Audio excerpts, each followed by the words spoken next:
श्री गणेशाय नमः। ओम श्री पुराण पुरुषोत्तमाय नमः। श्री शिव पुराण संहिता 2 रुद्र संहिता भाग 1 सृष्टि खंड अध्याय 15 सृष्टि का वर्णन। तदनंतर नारद जी के पूछने पर ब्रह्मा जी बोले, मुने, हमें पूर्वोक्त आदेश देकर जब महादेव जी अंतर्धान हो गए तब मैं उनकी आज्ञा का पालन करने के लिए ध्यान मग्न हो कर्तव्य का विचार करने लगा। उस समय भगवान शंकर को नमस्कार करके श्री हरि से ज्ञान पाकर परमानंद को प्राप्त हो मैंने सृष्टि करने का ही निश्चय किया। तात भगवान विष्णु भी वहां सदा शिव को प्रणाम करके मुझे आवश्यक उपदेश दे तत्काल अदृश्य हो गए। वे ब्रह्मांड से बाहर जाकर भगवान शिव की कृपा प्राप्त करके वैकुंठ धाम में जा पहुँचे और सदा वहीं रहने लगे। मैंने सृष्टि की इच्छा से भगवान शिव और विष्णु का स्मरण करके पहले के रचे हुए जल में अपनी अंजलि डालकर जल को ऊपर की ओर उछाला। इससे वहां एक अंड प्रकट हुआ जो 24 तत्वों का समूह कहा जाता है। विप्रवर वह विराट आकार वाला अंड जड़ रूप ही था। उसमें चेतनता ना देखकर मुझे बड़ा संशय हुआ और मैं अत्यंत कठोर तप करने लगा। 12 वर्षों तक भगवान विष्णु के चिंतन में लगा रहा। तात वह समय पूर्ण होने पर भगवान श्री हरि स्वयं प्रकट हुए और बड़े प्रेम से मेरे अंगों का स्पर्श करते हुए मुझसे प्रसन्नता पूर्वक बोले। श्री विष्णु ने कहा, ब्राह्मण, तुम वर मांगो, मैं प्रसन्न हूँ। मुझे तुम्हारे लिए कुछ भी अदेय नहीं है। भगवान शिव की कृपा से मैं सब कुछ देने में समर्थ हूँ।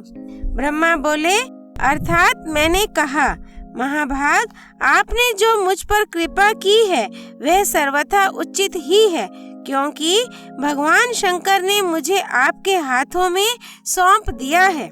विष्णु, आपको नमस्कार है। आज मैं आपसे जो कुछ मांगता हूँ उसे दीजिए। प्रभु, यह विराट रूप 24 तत्वों से बना हुआ अंड किसी तरह चेतन नहीं हो रहा है, जड़ीभूत दिखाई देता है।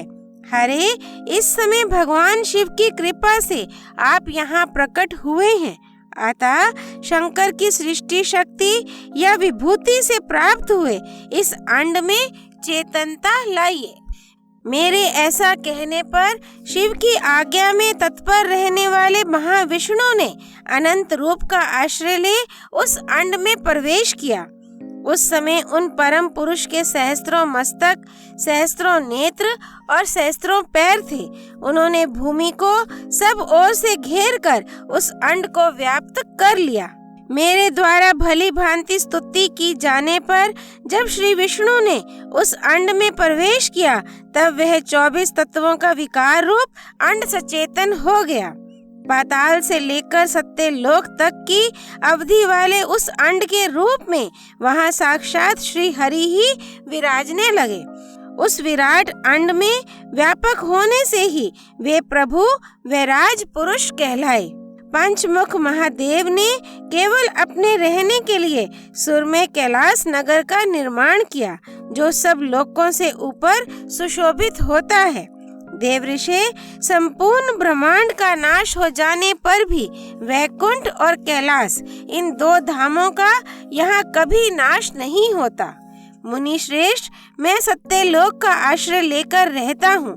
तात, महादेव जी की आज्ञा से ही मुझ में सृष्टि रचने की इच्छा उत्पन्न हुई है। बेटा, जब मैं सृष्टि की इच्छा से चिंतन करने लगा उस समय पहले मुझसे अनजान में ही पाप पूर्ण तमोगुणी सृष्टि का प्रादुर्भाव हुआ, जिसे अविद्या पंचक अथवा पंच पर्वा अविद्या कहते हैं। तदनंतर प्रसन्नचित होकर शंभु की आज्ञा से मैं पुनः अनासक्त भाव से सृष्टि का चिंतन करने लगा। उस समय मेरे द्वारा स्थावर संज्ञक वृक्ष आदि की सृष्टि हुई, जिसे मुख्य सर्ग कहते हैं। यह पहला सर्ग है। उसे देखकर तथा वह अपने लिए पुरुषार्थ का साधक नहीं है, यह जानकर सृष्टि की इच्छा वाले मुझ ब्रह्मा से दूसरा सर्ग प्रकट हुआ जो दुख से भरा हुआ है। उसका नाम है तिर्यक स्त्रोता। वह सर्ग भी पुरुषार्थ का साधक नहीं था। उसे भी पुरुषार्थ साधन की शक्ति से रहित जान जब मैं पुनः सृष्टि का चिंतन करने लगा तब मुझसे शीघ्र ही तीसरे सात्विक सर्ग का प्रादुर्भाव हुआ जिसे ऊर्ध्व स्त्रोता कहते हैं। यह देव सर्ग के नाम से विख्यात हुआ। देव सर्ग सत्यवादी तथा अत्यंत सुखदायक है। उसे भी पुरुषार्थ साधन की रुचि एवं अधिकार से रहित मानकर मैंने अन्य सर्ग के लिए अपने स्वामी श्री शिव का चिंतन आरंभ किया। तब भगवान शंकर की आज्ञा से एक रजोगुणी सृष्टि का प्रादुर्भाव हुआ जिसे अर्वाक स्त्रोता कहा गया है। इस सर्ग के प्राणी मनुष्य हैं जो पुरुषार्थ साधन के उच्च अधिकारी हैं। तदनंतर महादेव जी की आज्ञा से भूत आदि की सृष्टि हुई।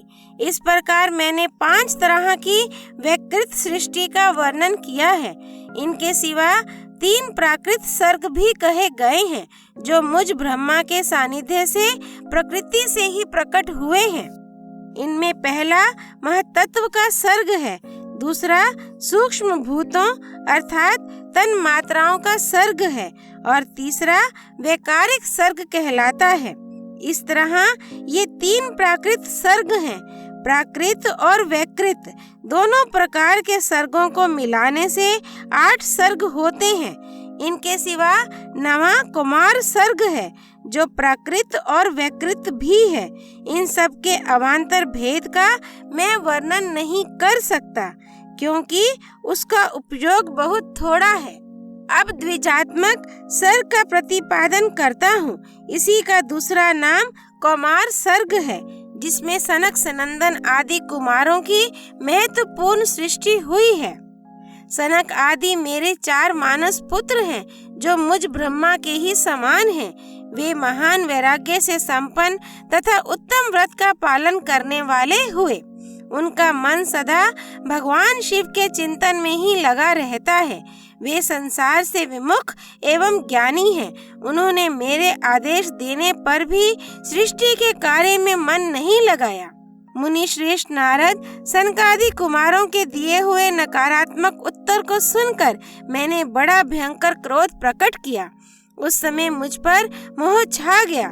उस अवसर पर मैंने मन ही मन भगवान विष्णु का स्मरण किया।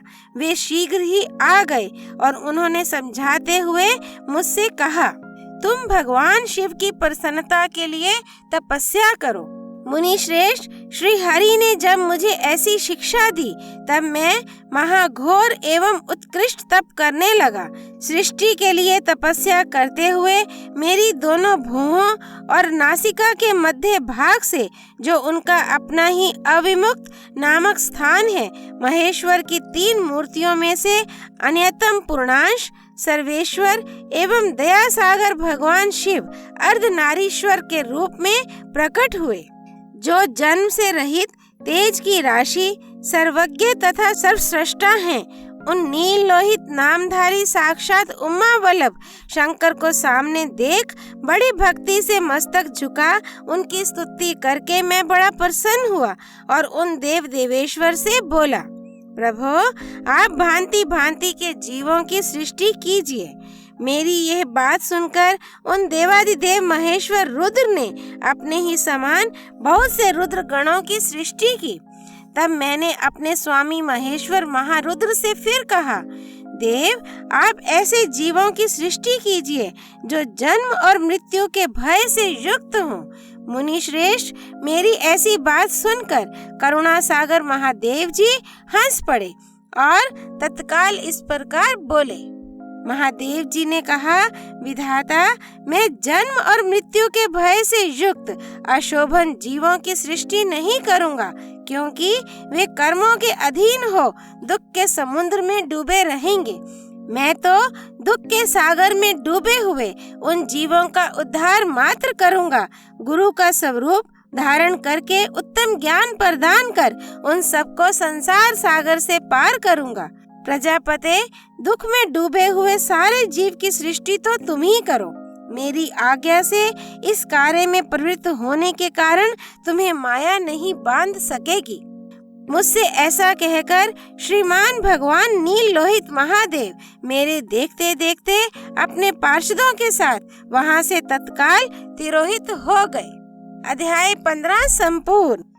नील लोहित नामधारी साक्षात उमा वल्लभ शंकर भगवान की जय। देव ऋषि नारद जी की जय। त्रिदेव ब्रह्मा विष्णु महेश की जय। हर हर महादेव। श्री हरि अर्पणमस्तु।